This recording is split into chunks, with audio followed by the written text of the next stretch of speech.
Well, hey there, you're on the internet, I have some free time, and welcome to the Triple N Network, where all you newbie nib nerds can find all the news you'll need. Let's look at an ink today, shall we? Now, today's ink, I have in sample form. It's by Diamine. It's Tyrian Purple. Oh god, the dogs are freaking out. I believe this is one of their newer inks that they've put out. I think it came out in the last year or two. It's sort of a light, soft purple.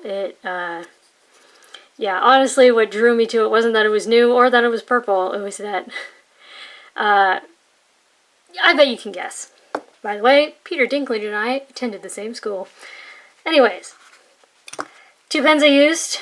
One was this AG Spalding Bros pen with a medium nib. However, these nibs are manufactured in Japan, so it's sort of more of a Japanese medium.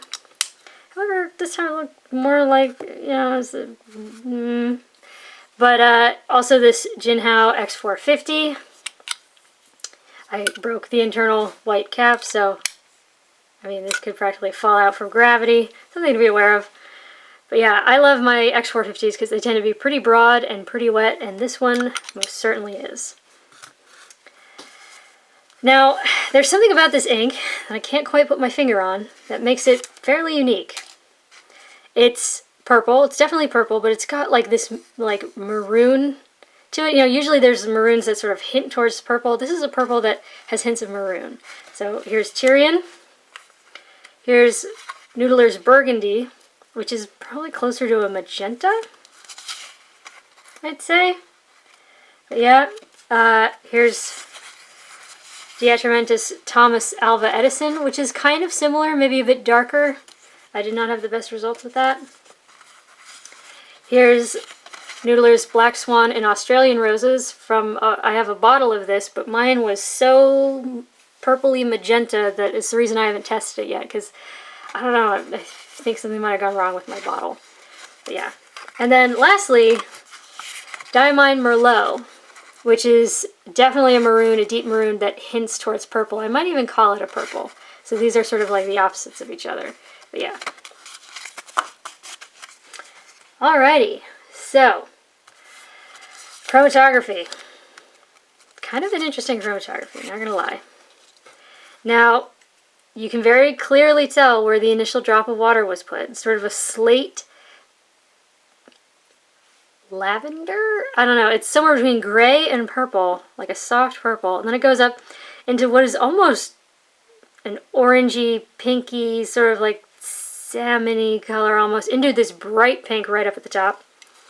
Then I let it dry, which is not how you're supposed to do it, but the dot got darker, the salmon color sort of faded more, and that bright pink up at the top isn't quite as bright. So, yeah. Anyways, paper test, top down in density, Clairefontaine, 90 grams per square meter.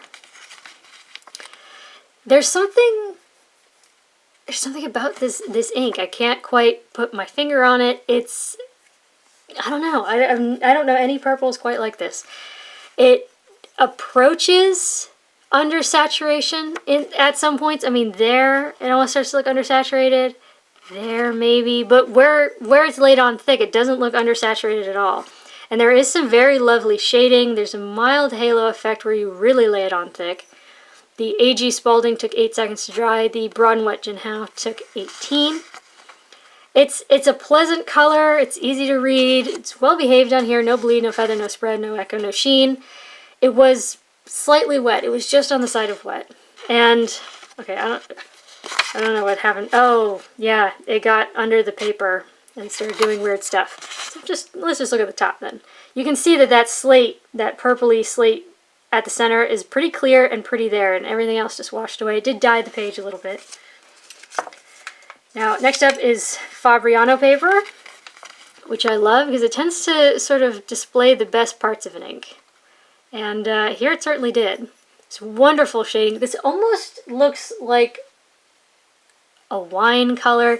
You know how like you never get all the wine out of a bottle? There's always just like a couple drops at the bottom, and since you never like recork a bottle when it's empty, it sort of condenses.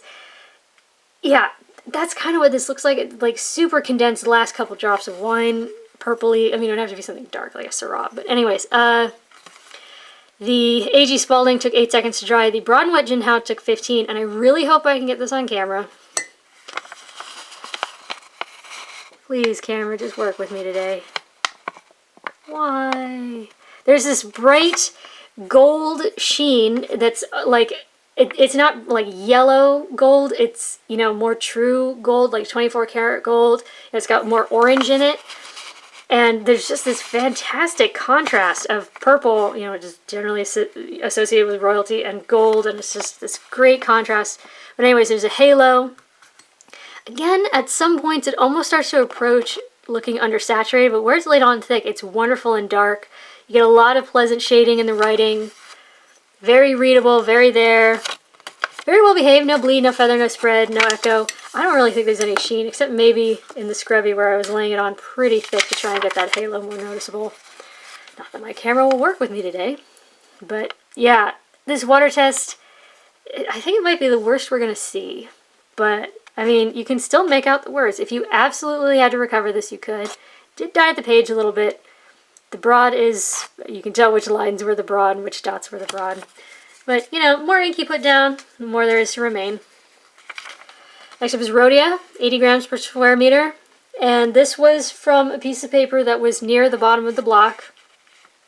Generally, pretty much every ink I've ever used, when you're working into like a pad or a notebook of paper, sort of the closer you get to the bottom, the more the performance starts to get affected, particularly along the edges, which is what we see. We see some feathering here, and here, and there, and there, and there. And that's mostly where we see it, is just along here. But yeah, for the most part, very well behaved. Again, it looks thin and almost thin in some parts, but well saturated where it's laid on pretty thick. You get a nice halo effect. Great shading. The AG Spalding took 7 seconds. The Broad and Wet JinHao took 18. Very readable. It's a pleasant color. Again, the water got behind the page. But yeah, in this water test, what's at the center is pretty there and pretty dark. If you had to recover that, I think you could. Did dye the page a bit. Next up is Tomoe River paper, which does what Tomoe River does. It brings out the shading, it brings out the sheen. Not that my camera will let me get this today. Come on. You know you want to. Why are you doing this to me, camera? Anyways, great halo. Does dry out dry times, so that AG Spalding took 13 seconds. The Broad and Wet JinHao took 25. But again, it is a slightly wet ink, and this was a fairly broad and wet pen. Great shading, great halo effect. I mean, that's just lovely right there. Yeah, I mean, you know, it's Tomoe River. It doesn't do bleed, doesn't do feather, doesn't do spread, but it is very thin paper, and on parts where you lay it on really thick, you're gonna get some echo. But that's always to taste, you know, like everyone has their threshold for that. So, but this paper loves to let ink slide away when you add more water, and it really didn't do that here. See that? Do you see how clear that is? And it's fairly dark compared to what we usually see on here. And it didn't feather, didn't explode. It barely dyed the page even. That's nice. That was good to see. Now, the next 3 tests, I only used the AG Spalding, except to write the name. Starting with the world's worst 20-pound copier paper. Just terrible.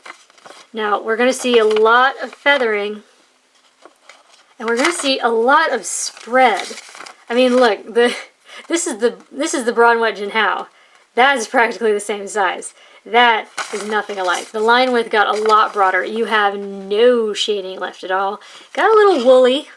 Not the best looking. It took 2 seconds to dry, but yeah, the problem we're most going to have is bleed. And that's with a bright light coming in this direction. I mean, we got bleed everywhere. It's just real bad. But yeah, it's a mess. But yeah, check out this water test. This is pretty cool. This is pretty readable. It's pretty dark, and we get sort of that salmon and pink sort of shooting off of it, which is kind of fun. But yeah, if you had to recover that, I think you definitely could. Next up is Mead Notebook Paper, which is physically thinner than 20-pound copier paper. And a lot of times lately outperforms the 20-pound paper. here, I don't know. It's still pretty woolly. There's still no shading. There isn't as much spread. There is that. There is, I mean, I don't know. Would you call that feathering or just like intense woolliness? But yeah, anyways, either way, it's kind of straddling the line on that. But because this paper is so thin and it's absorbent, you can practically read this from the back. It never like really fully gets to the other side, except where it was written with a broad JinHao. But it gets damn close all throughout, so writing on both sides would really not be great. But yeah, water test could be a lot worse. It tends to feather and explode when you add water here on this paper. It does weird things, but look, what's at the center is very clear and very dark. You just have sort of that pinky, salmony stuff sort of shooting off of it. But I think if you had to recover that, you could. Now, next up is Moleskine paper. And I was running out of accurate Moleskine paper, so I had to take apart a tiny little notebook, so tiny little page. But yeah, sadly, this is accurate Moleskine paper. There's no shading. It's intensely woolly. Despite it being super absorbent, it took 4 seconds to dry. It's just hideous. And I didn't even use the raw and wet up there. And look at that. If it weren't for the feathering and the spread, you could practically read that from the back. That's just bleh. And this is pretty bad. I mean, usually what happens is the stuff at the center stays pretty solid and the color that would have washed off will feather and explode. Now, what we have here, the color doesn't want to separate from that gray, and even the stuff at the center is feathering and exploding. That's not good. But yeah, so there you go. There's Diamine's Tyrian Purple. It's a fascinating color. It's rather than a maroon that's approaching purple, it's a purple that's approaching maroon. It shades well. Honestly, I think it looks great on the nicer papers, more premium papers. The cheaper, more absorbent papers, you start to have some problems. But yeah, it's pretty good, and you gotta like the name. So for your consideration from the Triple N Network, if you liked the video, please give it a thumbs up. If you'd like to see more, please subscribe to the channel. Thanks for watching. Bye.